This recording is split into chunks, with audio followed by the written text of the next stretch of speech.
From Los Angeles, California, this is Brett Gaffney. Welcome back to A Word Before We Leave. I'm going to have to be honest, this interview is a little old. It's actually from the month of July, but personal things got in the way of life, and here we are, and we are back with the show. There's going to be a part where I say it's season 2. It's actually season 3, so asterisk next to what I say later on in the interview. But today's guest is Jack Schudy. Jack Schudy is amazing. He's from Kansas, just like me, and he lives in LA, just like me. And Jack and I just have a conversation, and we recollect over Jack's life and experience that brought him to the point where we're at today. Jack made a movie in Los Angeles. I played one of the characters in that movie. His name is JJ, and the movie's called QLC. It's not out yet, but Jack's working on it. And so that is kind of what brought Jack and I together and got this interview done. I'm telling you guys, this episode is fantastic, so I'm just going to let it be what it is. But for those of you watching, I am doing a little giveaway. I have all of these stickers of the podcast logo designed by Courtney Shaw, and I am giving some of these away, not all of them, but some of them. So if you DM the podcast Instagram account, which is at A Word Before We Leave, I will give you a sticker. I'm going to give it away to the first 10 people that DM the account and say sticker in big captions. And then I'm going to ask for your address and I'll mail it to you. And if you're in Los Angeles, I will deliver it by hand to you if you want one. I think these things are great. Shout out to Courtney for making the brand new logo for the show. Welcome back to season 3. Let's get the ball rolling. Interview in 5, 4, 3, 2, 1. Hi, I'm Jack Schudy, and you're listening and watching A Word Before We Leave. And I'm Brett Gaffney. Today we are coming from West Hollywood? West Hollywood. Off of San Vicente at Jack's new apartment. It has 2 decks. It literally has 2 decks. I'm not kidding. This is deck number 1 or 2. This is the coffee deck, This and is the other one deck. is the beer deck. That's how we separate them. The beer deck. I like the beer deck. Beer deck's just behind camera. Well, regardless, now that we are on the coffee deck and the beer deck is behind camera, you guys are gonna hear a lot of sounds. You're gonna hear a lot of car sounds. You might hear an acorn or a berry hit the ceiling above us. You may even see some squirrels driving by. But that is a part of Jack's new space. Jack may not be fully used to it, but we will get used to it with him. Jack, yes. We are now going to dive into the show. Would you like us to start off with our classic segment, A Word of the Day? I think that would be best. Let's do it. All right, so today's Word of the Day is brought to you by Merriam-Webster's Dictionary. It is not sponsored, and it will be one day, but not today. And today's Word of the Day is coterie, Coterie, and the definition is, coterie refers to an intimate and often exclusive group of people with a unifying common interest or purpose. And their example sentence is, the mayor arrived at the meeting with a coterie of advisors. Now, Jack, all you have to do is come up with a sentence, and then I'll come up with a sentence. I was already sort of thinking of one. I knew that was coming, but the only thing I was thinking was like how a film crew is sort of like a coterie. It really is. But to put it in like a more interesting sentence is like, it had been years since I gathered the coterie. But Lord knows we have to unite now. Yeah. Lord knows. Only God knows. God only knows. Was that Beach Boys? Mm-hmm. Good song. Featured in BioShock Infinite also. Is it actually? Yeah, it is. For what reason? Is it It's BioShock actually, Infinite like in the past, technically? It is. That's a story-based reason, because they have these time-space tears, so sometimes music from the future slips through and plays into the world. Leaks in. Yeah. That's interesting. All right, and my example sentence will be,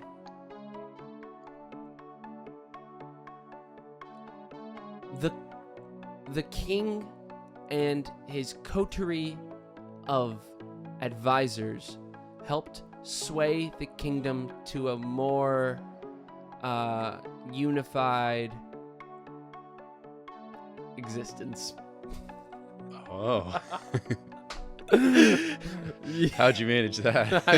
I was really reaching. We need ourselves a coterie around here. Yeah, we do need a coterie. The two of us filling the coffee deck with other coffee sippers, like a live studio audience. Yeah. That could be our coterie. Yeah. But you can only be invited if you pay. Right. It does cost a lot of money. It costs a lot, like thousands. Well, yeah. Millions of dollars to watch this podcast in person. I mean, what else would it cost? I feel like you'd feel like you were getting away with something if you paid less than that. Yeah, you guys online are getting the show for free, which is amazing because you're not a part of our coterie. Oh, that's a better one. That's more in context. Yeah, Yeah. we did a better job there the second time. It's all about the warm up, the practice sentence, you know. Yeah, that's an interesting way to start the show because, like, have you ever had someone who just Flubbed it?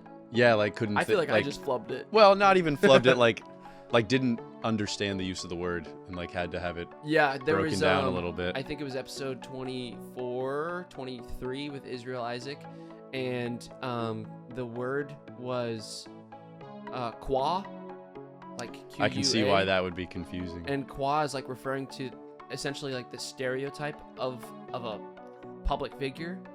And so we didn't know how to like really use it in a sense because it's usually you say like, oh, that's interesting. The singer, qua singer, you have to like repeat the title, but then like understand the fundamental humanity of it. It was really hard. Even I was stumped. I was that's like, weird. What the hell is qua? That's tough. That's a good word of the day though. Thank you. I don't think I've never heard it. Exactly. heard that. Yeah. So that's coterie and word of the day, and now we're gonna dive straight into the questions. Waste no time. Jack Schudy will go from past, present, and future, and then at the end of it, I will ask you the final question, which entails essentially who are you as a person and what do you want to say to the world before you die. But to build up to that, what gets you out of bed every single day? Ooh, what gets me out of bed every single day? More immediately, it's been a lot of work, work that I like find exciting. So it's not getting up because I have to, but getting up because I can. But like, I guess if we want to go broad, what gets me up in the morning? Just like the hope that today could be better than yesterday. I don't know. I think I'm mostly motivated by like the chance of something happening, something new, something like memorable. Like even if I don't have plans or don't have anything like set up or on schedule, I like to wake up thinking like, well, this could be the day where something happens. Yeah. That like you don't forget or that you can't. Hopefully because it's good. But yeah, just kind of maybe like dangerously optimistic look at what the day could have, and that's I think what gets me out. Jack, for the people that don't know who you are, how would you describe yourself in like 3 to 4 sentences? 3 to 4. My name is Jack Schudy. I'm from Kansas. Me too. Yes. I live in Los Angeles now. Me too. And I want to write and direct films. I just totally let one out. I was hoping to be quiet. That was the period at the end of my 4th sentence. Me farting. I don't even know if the mic picked it up, so everyone on camera is just going to see I me hope like so. silently scooch over and then back. It wasn't silent in real life, guys. Oh, it's stinky too. Stinky. There's traffic passing and we can still hear I it. think it's the first time I farted on the podcast ever. I'm happy I got to be part of that moment in the podcast history. This is going to be a funnier episode, I can already tell. Yeah, there's an energy to sitting yeah. outside. Have you done one outside yet? I've done a few outside. I've done 4 or 5 outside. So whenever I get the chance to be outside, it excites me. Yeah, that's good. Yeah, it's just different. I feel like the outside episodes always bring an energy that is completely unique and individual to the person. Jack, you talk about moving from Kansas. So let's talk about Kansas for a second. What was growing up in Kansas like, and what inspired filmmaking and directing that you can recall? Yeah, so growing up in Kansas for me was really good. I love Kansas. I loved living there. I had a great circle of friends. I had a great circle of family members. It wasn't a big family in Kansas. There's not like too many Schudys in general, but like it was all pretty close. And I just couldn't remember like not ever wanting to do anything but producing, videos and little movies and things you know, acting in things, shooting things, writing things like that. Somewhere in there was always where my interest lied. I didn't know that it was going to be directing for like the longest time. I did a bunch of they were like little summer camps where you would make like a short film at like the nearby high school for the summer.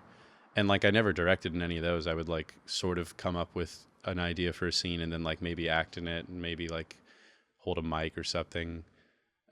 Basically like I was just trying to try everything in Kansas. And once I had tried everything, I was like, oh, okay, I think directing's where I belong, but I can't do that here maybe. Yeah, I totally agree. The Midwest isn't like, there is opportunity if you really look for it, but it's not going to be the opportunity that could change your life. Like they're just, at some point you have to go to a market, like a bigger market at least. Yeah, market. That's a good way of saying it. And I feel like there's a few markets in the U.S. when it comes to entertainment, such as Atlanta, New York, Chicago, and Los Angeles being the biggest one in my opinion, for film specifically. So at least right now. I mean, it's been a weird few years in LA, but the pendulum swings both ways. It's gonna rebound. It has to.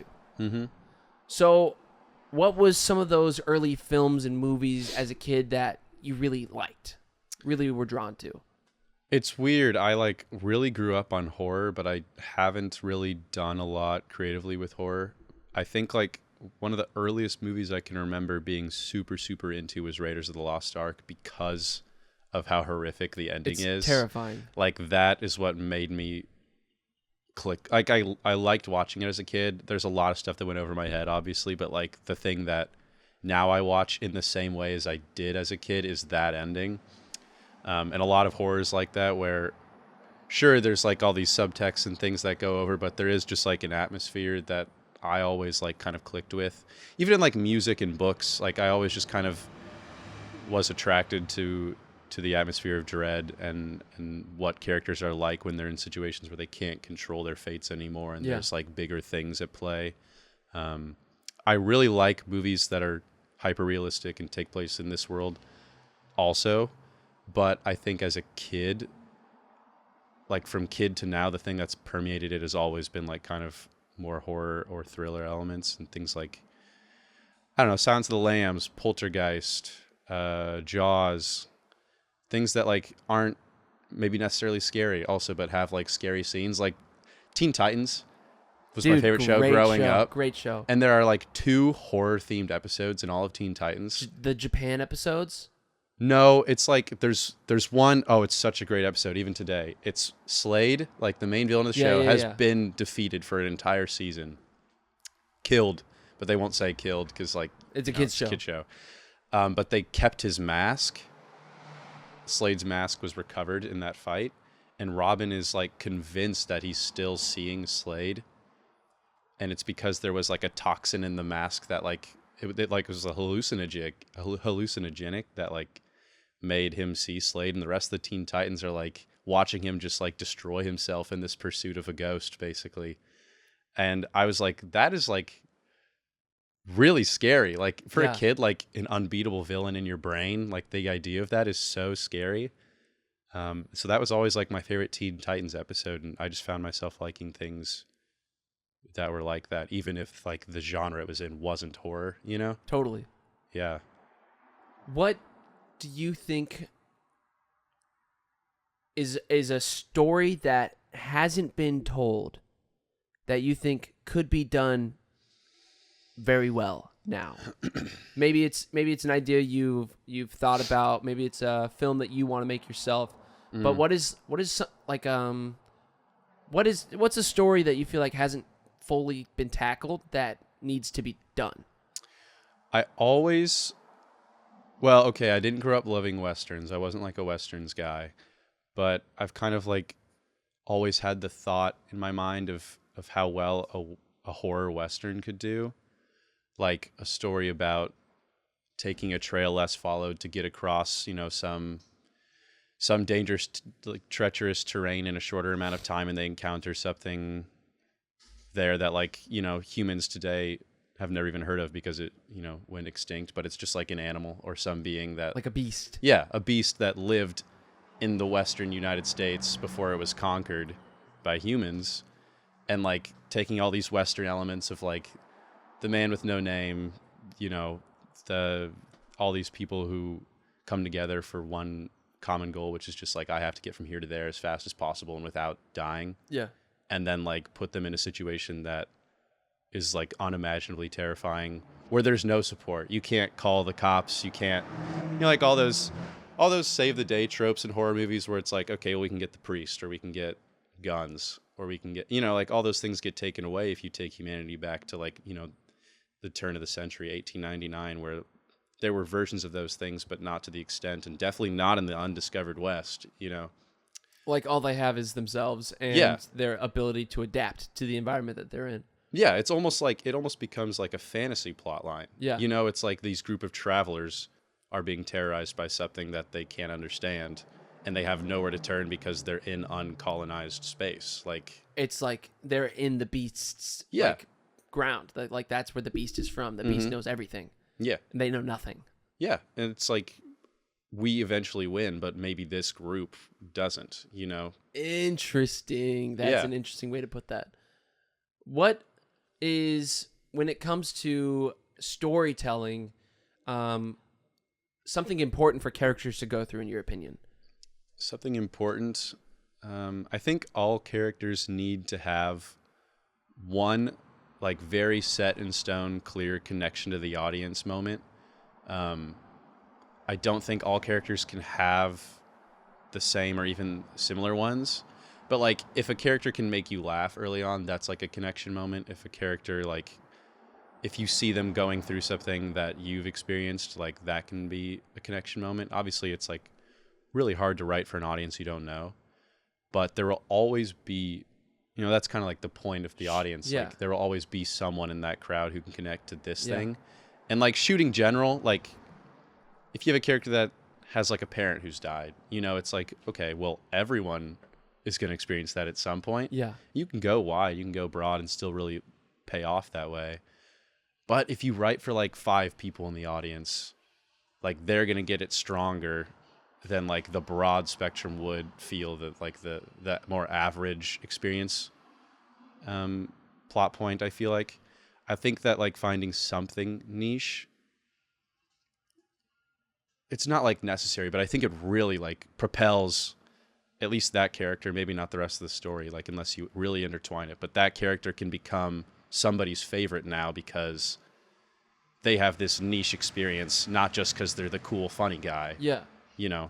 I think that's, like, a way to take characters off the paper before, like, an actor even has a chance to do that themselves. It's just, like, give them this really subtle thing to look for in this really, really niche experience that created it.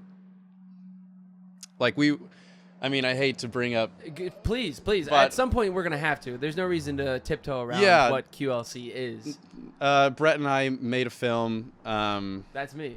I am the guy. Like, basically the last 8 months of our lives were spent sort of in this Grueling. process. It was really fun. It was a 20-day shoot, but we had, like, 3 months of prep before that, and then, like, now we're in post, so it's just keeps going. But in that, Brett played a character who experienced what can be, like, broken down in a general sense as, like, bearing witness to death, but his niche sense is, like, bearing witness to a death that he could have stopped. Yeah. And, like, hopefully there's not a lot of people in the audience who've experienced that. No, I feel like JJ's, the way people can relate to JJ, my character in the movie, is probably going to be explored more through his anxieties and through the past he doesn't address, more so than the actual thing he went through. Yeah. And it's creating the niche answer of, it was this bathroom where this thing happened. Yeah. And then having the application be, it's this regrettable thing that he doesn't talk about, and it's, and like, then we throw him in crazy given circumstances, and he has to adapt through multiple scenarios that are insane. Yeah. And sometimes they puncture that wound, and sometimes he's able to avoid it. But, like, he learns something through it that he can't just close off forever, because that's not what he believes in, and he's letting like, you know, time pass in a way that he regrets. But yeah, that, I guess, like, it goes back to your prior question, just that, like, that for me is a perfect example of the kind of character I like to write, in that, like, there is this broader application of what he is like, this, like, anxiousness about something that happened that he doesn't talk about. Like, that in general is applicable to a lot of people, but then there's also this next level of, like, it's about death, and it's about being, you know, standing between someone and what brought them down, and, like, not feeling like you did enough to stop it. That's a whole different thing than... I know you... So Jack writes most of his movies, if not all of the things that he's directed. So what... When it comes to writing, do you think you write more for yourself or more for other people? I think I'm kind of in a bit of a transitional period, maybe, in that sense. QLC was written for myself. I was like, this is something that I'm writing because I want to make it, and, like, maybe not everyone's going to get these characters or this plot structure, but I, like, just have a vision and I see it working, and I, like, see raw entertainment value in this kind of You're like, scenario. I have to do this. Yeah, but I've written things where I'm like, this is for a market. This is something that I want to be really marketable, that maybe someone else could direct, that, like, doesn't need my understanding of it for it to work. Mm-hmm. Not to say that someone else couldn't direct QLC. I mean, it's not that, like, it's not it's that much a product of me, yeah. but, like, I have written things that are more... It's an LA adventure movie, really. Yeah, individualized for myself, and that one's kind of, like, in the median space, maybe. But nowadays, I feel like I'm writing more... Like, since QLC was written, I finished that script about a year ago now. Since that, I've been working on pilots, writing more, like, episodic things, and I think that I've kind of tried to stay more aware of what audiences are interested in, you know? Because if you're not writing for the audience, that's great and power to you, but you are trying to do this for a living, and, like, you need other people to see that this is something that can work. You can't only be an artist when it comes to working in the film industry, which is sad, but there are studio executives that have to end up giving you the green light, and that green light comes with the paycheck. Mm-hmm. You know? Yeah. And you can work at it to find a way that you get both sides. You get your end and their end, and I hear her. Oh, you do? Well, yeah, that's my cat, everyone. We feature animals on the podcast all the time. That's Cassian and/or Schudy. She's inside right now. But yeah, like, I think that's maybe what I've been doing, is trying to write things where I feel like I'm giving my whole left hand is there, handing it off to somebody's right hand, and, like, it clasps firmly. It's clasping firmly instead of, like, this guy's giving me knucks and I'm, like, going in with the high five. You know, turkey. Like, yeah. I'm not cutting the turkey. I'm trying to find a meeting point between general audience interest and what I think is creatively interesting, the most important part. Yeah. I think it's now perfect time for a segment I like to call Wordplay. So here's what we're going to do. We're going to play a little game. Essentially, what we're going to do is we're going to count down from 3, and then we're going to try to get to the same word. Of course. Pretty simple stuff. We played this a lot on behind the scenes on set for QLC. This was a sanity game. Yeah, sanity game. It helps us keep sane. Yeah. Somehow this is what helped us keep sane. This, like, nuts word game, yeah. So the rules are simple. Nothing that we can see in the room, technically. We're not really in a room. We're on deck 1, coffee deck. Right. No repeating words that you've already said. Try to avoid names and only focus on the round we just did. Don't get caught up in 8 rounds we did, you know. Mm-hmm. Don't worry about the first round. Worry about the present round. Okay. I can do that. I'm thinking of a word. I got a word. Okay, I'm good. 3, 2, 1. Strawberry. Oh. Okay. Sarsaparilla and strawberry. Okay. I got a word. 3, 2, 1. Soda. Boot. Soda and boot. Okay. Soda and boot. I got a word. Okay. 3, 2, 1. Rodeo. Okay. We're getting close. Bar and rodeo. I got a word. Yeah, me too. 3, 2, 1. Saloon. Oh, bull and saloon. Bull and saloon. I got a word. Bull and saloon. Okay. 3, 2, 1. Cowboy. Oh, yeah, Let's nice. go. We're both like cowboy. I kind of thought I knew where I was going, but I was also like, this could be like totally in the wrong direction. No, I was feeling cowboy. I was feeling it. That was wordplay. 5 words. Charlie and I in the last episode, we went for like 10 minutes. Couldn't get there. Couldn't get there. What was the word? Do you remember? That finally united you guys? What? Or I guess, do you remember where you started? I don't know.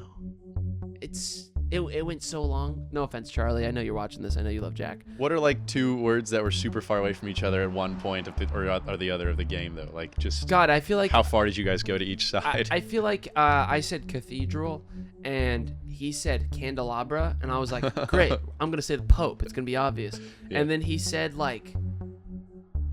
something totally unrelated to the church, and I was like, well, now we're out of that. Off, yeah. We're out of that. Let's try for a different circle now. Yeah. That's the fun of the game is the adapting to the like completely different takes on everything. You immediately have to be like, well, my mind did not go that direction. This guy has a different brain than take me. Take it back. Yeah. Jack Schudy, what is your thoughts on Los Angeles?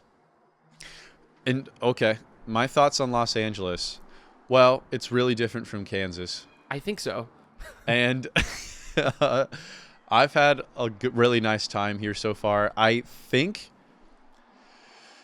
it's hard to think of it objectively. Like, I feel like I run into so many people who are like, how are you having like a good time? Like, how are you like enjoying it? And I'm like, how are you not? Yeah, isn't it just like coming natural? Like, I don't. Okay, we moved in the summer of 2021, August of 2021, when things were still like kind of lockdownish, but not like rough. As harsh as maybe it was like the summer before. But it was still like, okay, things are different. This is the town in a way that it's never been before. So I'm like kind of learning LA while the Angelinos are learning LA, you know, which I think might have kind of helped me. But if I'm trying to think of, because it's like the city got like a restart essentially. Yeah, like when I went downtown for the first time, there was like nobody down there. Like in I work downtown now. Now there's like people down there. Yeah, it's a downtown again. Yeah. Well, it's making a comeback. It's still. Yeah, from what I've seen. It could be better, better, but it's not as bad as it was. There's like, there's a reason to go downtown now. Things are open again. But in the areas I've lived, which is Hollywood, East Hollywood, North Hollywood, and now West Hollywood, I think that I just did like a dramatic look to the camera, being like, "This dude has been in Hollywood." Yeah, I have. But I've been everywhere. I just haven't lived everywhere. But I liked the places that I lived so far. And like, there's just always been something new to do and new to try. And everyone that I meet is, maybe not everyone, most people that I meet are just like really interested in what you're doing. Because like the assumption is just that everyone's doing something. That's like in Kansas, I love Kansas. When I would meet people there, no one's doing anything. They're all like, no offense, Kansas. We love Kansas. But there's not a lot of options in Kansas. It's not Kansan's fault. You just drink. Yeah, it's not the fault of the Kansan that they're like in a market that's slower. Yeah. And is like you have to make your own work. Yeah, like new ideas are kind of pushed back on. Yeah.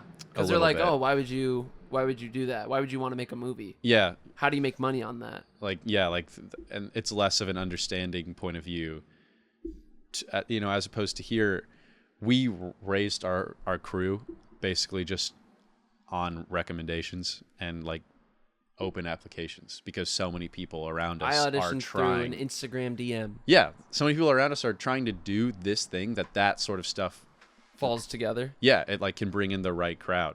Like we didn't post on Actors Access or Casting Network. Yeah. Like not like real. I don't know if I'd say real, but like more legitimate sourcing for actors and performers. We didn't ever access that. We just kind of did friends of friends and friends of friends of friends. And because the pot is so Big. Yeah. you'll always get a good bite. Yeah. You know? Yeah.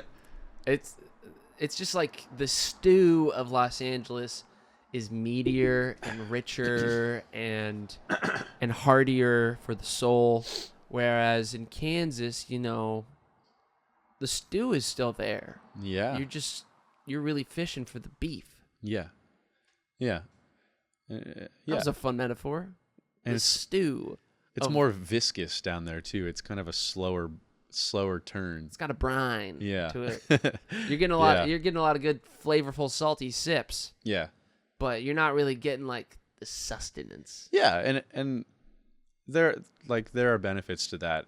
Like Kansas can have a different focus. It doesn't have to be movie town, which it's not. So that's good. Yeah. But this not every city can be movie town. This not every can city be movie should town. be movie town. Yeah. But LA, God, it's been movie town. It's movie town. Even when it is trying so hard not to be movie town, it is more movie town than ever. Yeah. Like I think back to like the actors' strike or the writers' strike, which was last year. So you went from 2021 into entertainment strike era. Yeah. It was a great couple and of now we're years. in like IATSE sign that damn contract era. Yeah. Who knows what's next? So, everyone's saying survive till 25, but what were they saying in 23? 24 is just around the door? Are you kidding probably. me? Like, what's 2026 going to be? And I've known people that have been here for 5 years. I've known people that have been here for 1 year and left. So what would you say to the person that wants to move to Los Angeles? Well, the person who wants to move to Los Angeles probably has a pretty good idea. Oh, my goodness. Bless you. Thank you. Of what they want to do. And if they are unsure, that is not a necessity to move here. But I will say you need to have a shorthand list of what you're looking to do. Because, man, wasted time is just so expensive up here. Like, if all of June passed, June and March. And you did nothing? Which were like the main days that I was prepping and shooting and then organizing my post stuff. Like, if those months were spent not creating something, they would have been like just costly months where I like didn't put down anything for the future, just kind of like made the ends meet and then moved on to the next month. That is like, that's the enemy, especially when like you don't really have your place yet and you need to be actively searching it in order to like make it happen. Like us meeting is like adding on to that tree that we need to be cultivating at this time.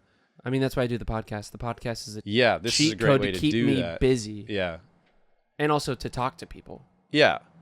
And I think that just like the purpose of the podcast is to kind of keep you busy and keep you connecting. Like if you're going to move to Los Angeles, you need to have some sort of plan on how you'll start connecting. You don't need to have a job right away. I delivered TVs for Best Buy when I first moved here. That was my job. And then I started meeting enough people who could get me jobs. And then I went to set. And then from set, I met the people I wanted to bring on as crew. And then from that, we made the first feature. And it sounds like that was quick, but it took 2.5 years. And mainly because I wasted a few months just like getting used to the city. I mean, the first 3 months of living in LA is vacation. Yeah, essentially, and it should you have be. to let that be that. Like, go explore, go to Malibu, go to the mountains, go see as much as possible. Try the burgers, try the tacos, try the expensive pasta dish, get the pizza. We're not known for our pizza, but I've had some good ass pizza in LA. Yeah, it's kind Really of good that's kind of the pizza. thing right now. Like Smash Burgers, I guess, was the last big food wave, and right now we're in a pizza wave. it's pizza waving. It's so good because I'm a pizza guy, and some Yeah. people are like, I'm going to New York for pizza. I'm like, we got New York pizza in LA. Yeah, we got all the pizzas in LA. Exactly. You can find it all. You can get deep dish. You can get Detroit style. You can get square cut. I'm not going to get on a pizza tangent, but God, I love pizza. It's like Or you can just get Little Caesars if you want. the Little Caesars out here is better than the one in the Midwest. Facts. It's not bad. That's what we have on set a lot at some of the shows that I still work on, reality TV wise. It's so cheap too. It's so good. Yeah, I recommend it. Shout out to Little Caesars, not sponsored, but one day it could be. Yeah, that's true. It could be. Now, Jack, this is one thing I want to say just for a quick social media bit, but we're just gonna keep it going. All you have to do is say what very seriously to this question, and then we'll move past it. Sorry, guys. This is not getting edited out. Jack Schudy, mustache? What? Okay. I had a vision of that in my head last night. I was like, oh, that would be such a funny, like, 10-second clip that people would be like, what the fuck is this podcast? Yeah. And I'd be like, this is like, that's why I got the mustache. This is the Jack Schudy mustache, everybody. What? Yeah, it's so back. We're so back. Jack, what would you say to the person that wants to leave LA? The person that wants to leave LA probably has made up their mind. I've talked to a few people as they've left LA. Like, I've made some friends who were already in the process, and they were, I think it took a lot of time to come to that decision, and by the time they did, there was no turning back. So I don't know if I can change any minds. I think that if you know that you need to leave LA, then you're probably right. Yeah, trust the gut. Yeah, maybe you'll come back, or maybe you found a creative market that you can flourish in that's not here. Or maybe you found a job that makes you feel safe and secure, and there's literally no shade in that. I mean, we're talking about how we're wasting months if we're not making something because it's so expensive. Yeah. Like, if you got to go make money and start a family, by all means do that, because that sounds awesome.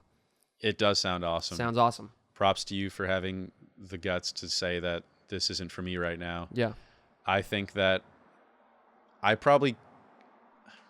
never wanted to move back.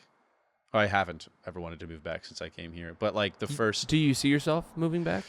I don't want to interrupt. I feel like you're about to say something good. I could throw this in too, though, because they're kind of connected. My dream would be to write TV from anywhere I want, Same, and I same. love LA, but like I'd love to write from like Boulder or something, just because I'm a Colorado head.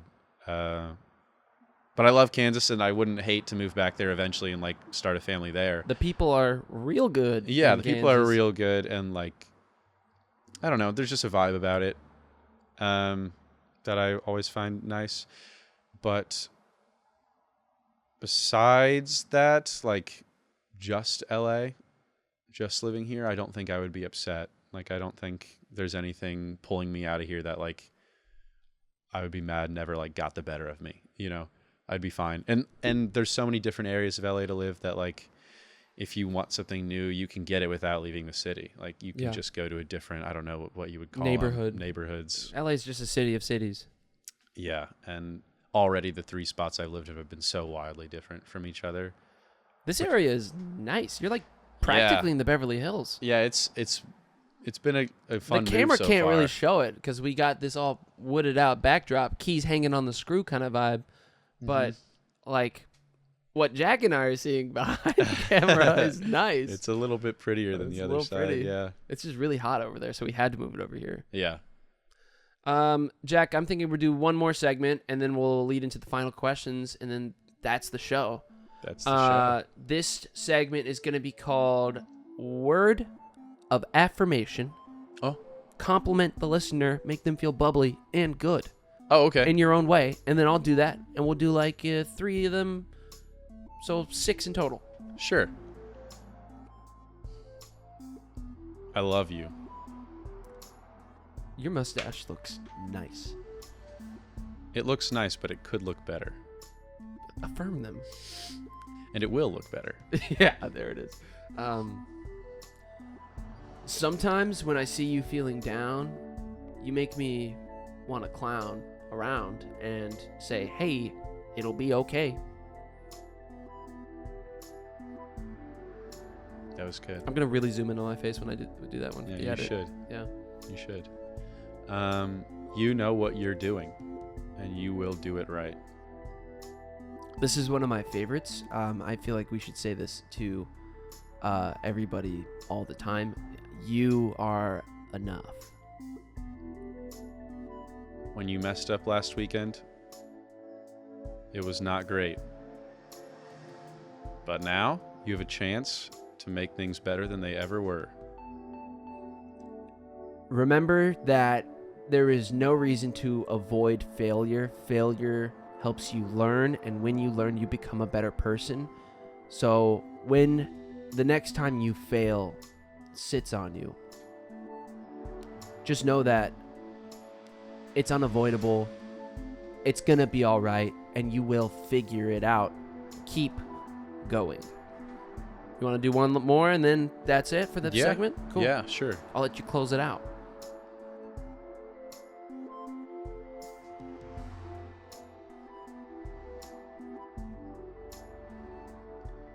Keep trying to make today special. I think that's a really nice quality of yours. And that was Words of Affirmation, brought to you by Jack Schudy's mustache. What? Jack, if you could have the chance to ask a word of advice from your 80-year-old self without ruining the timeline, what would you ask? You can ask anything.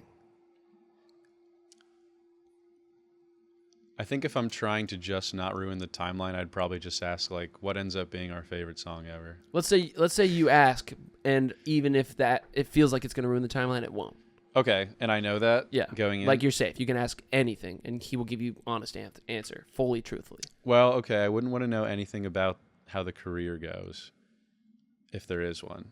I wouldn't want to know... There will be, by the way. I wouldn't want to know Don't sweat it. anything about my personal relationships, because then they won't be as surprising and fun. Maybe the biggest thing I'd want to know specifically from an older Jack would just be like,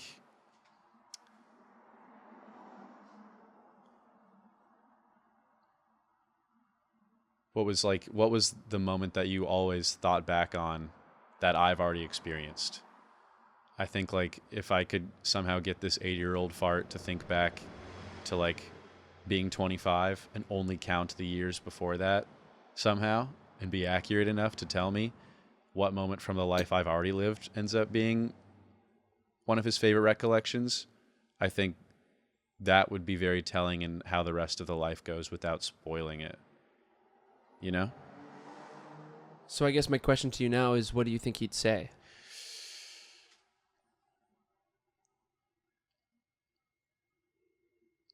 Maybe, man, I think if he said this, it would be the most, like, hopeful to me, and, like, the best sign of things to come is if his response was something along the lines of rapping that first feature. You know, that bodes really well. Anything else you want him to say? If I ever have an attempted poisoning, he should warn me about that so I can just not drink it this time. That one he can spoil. Don't drink that coffee. It's too late, Jack. Jack Schudy, what would you say to the person that is struggling right now? They're just struggling with everything? Yeah. They're just having it tough. Life is shit for them. Yeah, life can be shit a lot. Life can be shit for most people for most of the time. I think that as cheesy as it sounds and as, like, counterintuitive as it seems, like, you really just need to have something that you're like watching yourself for, something that you're like, it's basically like queued up for you, like a thing to look forward to, a thing to devote your spare lazy time and wandering mind to, whether that be writing something, painting something, going for a trip, meeting with a friend. It can be, like, really small or, like, life-changing. I just think that a direction is super important, and I try to always have some sort of direction, just like some place that I'm heading, whether, like, physically or mentally, some place that I know I can qualify as, like, a next step towards something else, like just one little moment of I don't know if I'd say drive, but like one little moment of, or one little element of expectation for this next thing, that can just like take your mind on such a different path than the one that you're on. And it like initially when you start to do something like this, if you're really in the dumps and you're really like having trouble doing any of the things that you usually like to do or seeing the people that you like to see, if all of that is difficult for you right now, this can seem like the most pointless and menial task. But I think it's in its meniality that it finds purpose, because it is so easy to do and so small. Like you can apply it to any state of your life. Like today, my next thing is just going to watch the Euro Cup final. And like after that, I get to think of something new I get to do. Even if that's not tonight, even if that's not in a week, there's just something else coming. And it just like puts your brain in the mode it needs to be in to welcome new things, which I think is like how you get out of those ruts, is by welcoming something new. It just puts you in a place to think. It puts you in a place to think, to have some sort of small goal. Every day is a brand new day. Even if it doesn't feel like it, it will be brand new. There's no way around it. Yeah. Jack Schudy, the final question now. If you need me to elaborate on what it means, because it's kind of... Are you ready? Yeah, go ahead. I think that'd be good. Why not? Jack, would you care to share a word before we leave? Of course, yeah. I think I would. Basically, the last thing that I feel I would like to say is, it's kind of trite and it's kind of maybe overused, but I think that really letting yourself fall into it is pretty important. And it's just this message of trust the process. The process is not the same for everybody. And there are a lot of things that came really easy to me, and I'm really grateful for them. And there's a lot of things that were hard as shit to figure out, especially in making a feature, but not exclusively.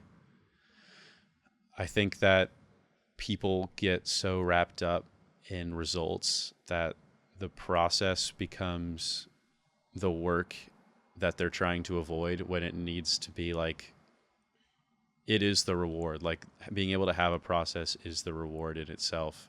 And maybe something happens afterwards that's like a bonus, but like the journey is the most important part. And when you look back, the journey is like the part that you always have trouble remembering, you know, and then you get the result and you get these moments, but it's like being in the moment and recognizing when you're in a journey or in a point of change and trusting that process. It's just so much more fun when you do, you know. It's so stressful to just be thinking about how things are going to go and not letting your hands like come off the wheel for a few days even, and just seeing how things are happening around you, looking back at how far things have come even since like 10 days ago. Yeah. You know, I lived in a different apartment 10 days ago. And I'm not saying that like there's been a move for the better in moving, but there has been a change, and like that is an opportunity for things to get better, even just in that. And like, I don't know. I didn't know if this area was going to kick my ass or not. Maybe it still will, but like trusting the process has been like the only way to keep sane through so much of what we do.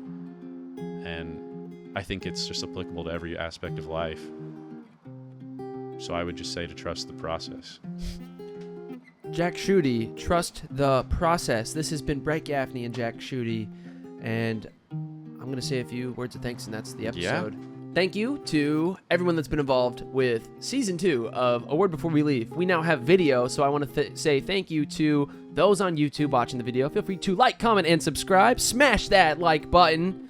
And beyond the internet of it all, we really do live in a beautiful, beautiful world that is full of humanity, hope, and struggle.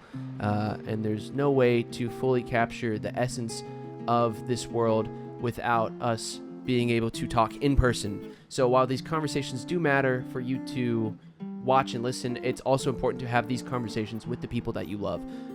Change happens first with yourself, and then the world will follow after. This has been amazing. Jack, thank you for your time. Thank you. And now all I have to do is close a door, and that's the episode. But before that, maybe you too can